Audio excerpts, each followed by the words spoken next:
Sebelum memasuki inti pembahasan, ada baiknya kita mengenal IPR atau HKI. IPR sendiri berarti Intellectual Property Right dalam istilah Inggris, sementara HKI dikenal dengan hak kekayaan intelektual. Di dalam HKI sendiri, ada banyak hak-hak yang perlu dipelajari dan dimengerti. Intinya, ini merupakan hak hukum untuk melindungi hasil kekreativitasan orang agar tidak diambil atau digunakan tanpa izin. Gampangnya, ini kayak sertifikat kepemilikan atas ide atau karya kita sendiri. What's up, the people of the world broadcasting live from this place and you are now watching me. Oh. Nah, agar hal-hal seperti ini tidak terjadi, meniru atau plagiasi, inilah pentingnya bagi kita dalam industri kreatif untuk mempelajari hak-hak yang ada di dalamnya, yaitu hak cipta, hak paten, hak merek, hak desain, dan hak industri. Dari sini, kita bisa mempelajari konsep dasar dari hak kekayaan intelektual. Yang pertama adalah hak cipta. Hak cipta merupakan bagian dasar dari HKI yang paling mendasar dan luas cakupannya, terutama dalam industri kreatif seperti film, musik, desain, dan sastra. Mempelajari hak cipta juga lebih mudah dipahami dibandingkan hak-hak lainnya, karena hak cipta otomatis diberikan saat karya diciptakan, tanpa perlu pendaftaran. Ini berbeda dari hak-hak paten atau merek yang membutuhkan proses formal untuk menciptakan haknya.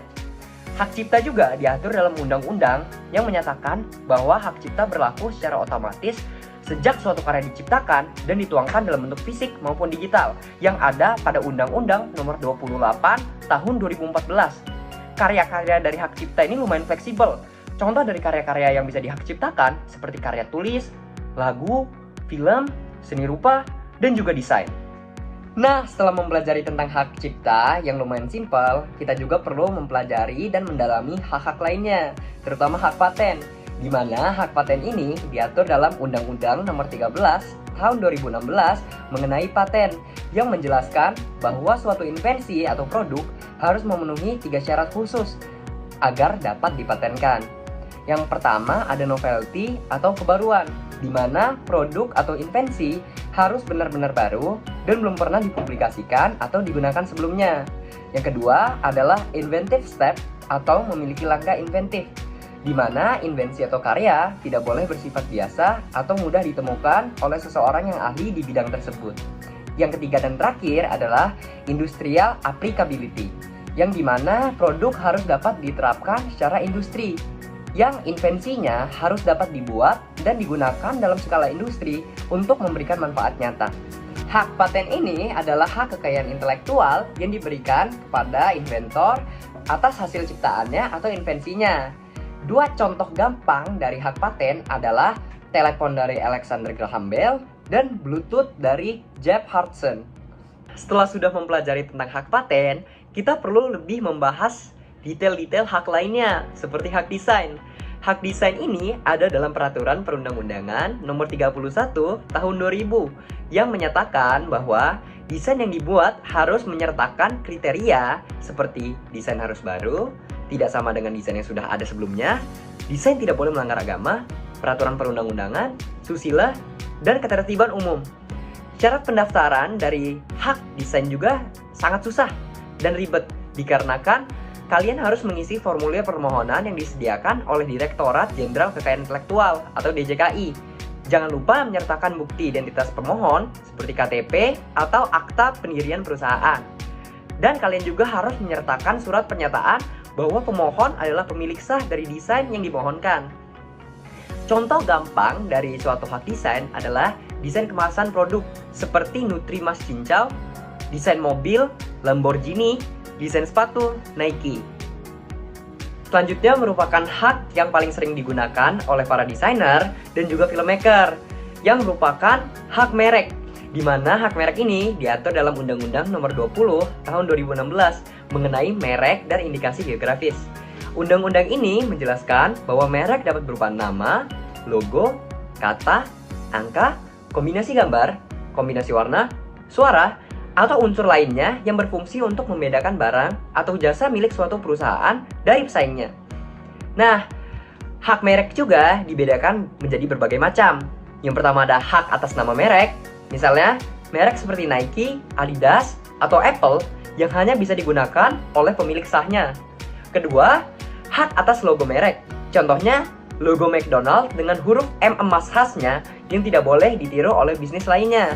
Nah, selanjutnya hak atas slogan merek. Misalnya, slogan Just Do It dari Nike yang tidak bisa digunakan oleh merek lainnya dalam kategori yang sama. Contoh hak selanjutnya adalah hak atas kemasan atau tampilan produk. Contoh gampangnya adalah bentuk botol unik Coca-Cola dan juga Aqua yang telah didaftarkan sebagai merek dagang, di mana hal itu tidak bisa digunakan oleh merek lain. Setelah mempelajari tentang 4 hak tersebut, kita juga perlu mengetahui nih tentang satu hak lainnya, yaitu hak industri.